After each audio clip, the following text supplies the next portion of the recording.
You've made most of the right moves. Everything we talked about. Mm-hmm. And I ask you all the time, we on live. I ain't been lying. My homegirl asked me, she said, "Oh, why you feel like you gotta get a game?" Because guys like you. Mm-hmm. Have I ever lied to you? No. You 18. Mm-hmm. I was telling you the game. Mm-hmm. You fresh off the boat. Mm-hmm. I ain't never lied. I told you what to look for. Yeah. Sometimes you didn't want to hear it. Mm-hmm. When you graduated, you didn't want to hear stuff I was saying. Mm-hmm. Make a plan. You know, I always tell you, make a plan. Mm-hmm. And what happened after you were telling me those things? What I would come back at least a few months later. Damn, you was right. Like, yeah, you was right. You was like, damn. I thought I was gonna wing it. I said, don't wing it. Make a plan. Yeah. I said, boy, you ain't got no kids. You man, when you put yourself in the perfect position, you can go get married tomorrow. You can marry anybody you want. Mm-hmm. You can marry anybody you want. Mm-hmm. Not the other way around. Not the other way around. Yeah. No, you're right, and that put a lot of perspective. Because when you walk in the door, with a portfolio. Mm-hmm. This is what I've done. I can show you what I've done. Mm-hmm. And when I say I put somebody in a position, I can show you the position I put them in. Mm-hmm. I can show you how they was when they was with me. I can show you how it was when they was out, when they left. Mm-hmm. I can show how much money they were getting here. I can show how much money they getting now. Mm-hmm. When they were with me, they didn't have to work 2 jobs. All they had to do was stay down over here. Mm-hmm. And everybody was straight. Mm-hmm. So when I hear women talking about some being with me is like printing money, you can't show me that portfolio. That's why guys ain't getting married. Guys ain't trusting it. Yeah. They don't see nothing in it for them. Ain't no ROI. Ain't no ROI in marriage. Yeah. It's no return. Yeah. They don't see it. Yep. And what's even crazier, so Keith, we did a podcast with, called me this morning. Called me at 8 a.m., right? Yeah. I'm like, 8, I'm asleep. What Keith up? Went to sleep. He texted me 2 hours later. He was like, yo, hit me when you get up. Mm-hmm. I'm like, damn, it got to be urgent. Mm-hmm. So he told me, situation, dealing with a girl.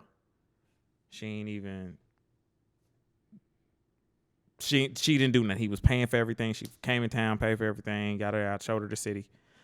She just gave him a little bit, right? Mm-hmm. Whack. And he was like, dog, we do all of this. For what? For the possibility. They want you. That's why I said, when a man finds a wife, they want you to marry them on the possibility that they're going to be a good wife. Yep.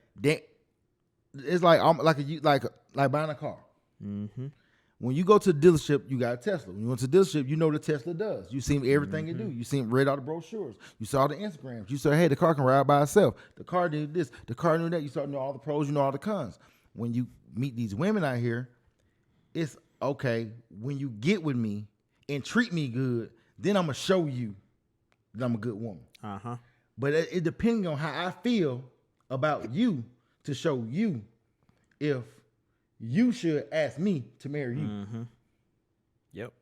It's a clip that's going viral on the TikToks, and shout out to Big Jock because this is his clip. He made a skit about it, and she was basically in the kitchen. She was like, oh, did you make me your wife? I'm not cooking because you ain't make me your wife. Oh yeah, I seen that. Yeah, that like that. And like that is the thing that like women do a lot in the community. It's like, because they hear the stuff like this. Why would you buy the milk? Why'd you buy the cow and get the milk for free? Mm-hmm. We're not telling you to stay with no dude for 5 years while he's trying to figure his life out. It's not what we're saying at all. Because most guys who want to marry you not going to wait 5 years to marry you.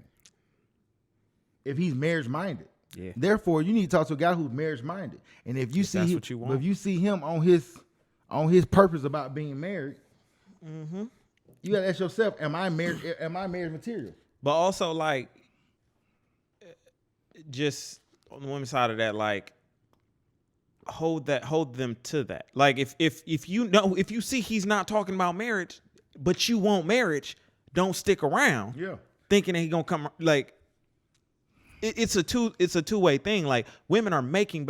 I'm literally seeing more women praise having a kid before any type of ring. Like, rings don't even get brought up anymore. That's not even a thing of proposal. But what you just said was they're taking away. They're taking away too many of their choices. Mm-hmm. They bring too many factors into the choice. It's like packing. It's like going out of town, right? And the car ain't full yet, but you just keep bringing more and more luggage. Mm-hmm. Then you get then you mad because it won't fit in and nobody want to take you. Then you say something. I'm just gonna drive my own car. Mm-hmm. Sometimes you got to follow the line. You got to follow in some. These women don't want no leadership. Like I tell the brothers, dude, if you went up front, if you talking about being married, up front, it should be those conversations in the first 90 days. It should be those conversations. Yeah. Y'all should not go a calendar Being year. intentional. Yeah, but if you guys just like, perfect example, I've been married before. Mm-hmm. That's why I talk that shit because most niggas ain't gonna go get married. Now, most niggas ain't gonna be marriage minded, get married, get engaged, and actually get married. Follow through with it. Be married, Mm-hmm. and when you see something that's not where it needs to be, do the work you need to do, and it didn't work out. But I was man enough to be able to walk away. Mm-hmm. Mm-hmm. You know what I'm saying? And not be sitting here fighting. I'm gonna fight for my love. Now you just insanity because you can't fight nobody to love you properly. I can't convince you to love me properly. I can't love you enough for you to love me back. Yeah, you shouldn't have to. Like, and that's what's going on out here. Mm-hmm. That's why it's okay to go to the weddings alone instead of going with somebody that you're really miserable with, or you going with somebody who really ain't even on that level that he be sitting next to you at no wedding. I hate that that's even a thing in the black community. We like this whole like happy life, happy wife. I hate that saying because I see so many black men that are married or the older generation who are married, and they are miserable. But that's another reason why these young brothers ain't getting married because they didn't listen to these old cats who still married, who've been married for 30 years, miserable. Mm-hmm. He was like this, hey, I don't want to look like him. The same way these women look at their mamas in total disgust, these women look at their mothers who had husbands, who their fathers take care of them, take care of a family, in disgust. Like, why would you even stay here? Because the mama is secretly telling them, girl, get your paper for you don't need no man. Like, right now in Atlanta, they keep talking about all the girls getting walking to a building, somebody walking behind them and stuff. Mm-hmm. If y'all ask to get under some leadership, you'll cut some of this stuff down. Yeah. I ain't saying it's right to do that, but you get under some leadership. It's a difference, man.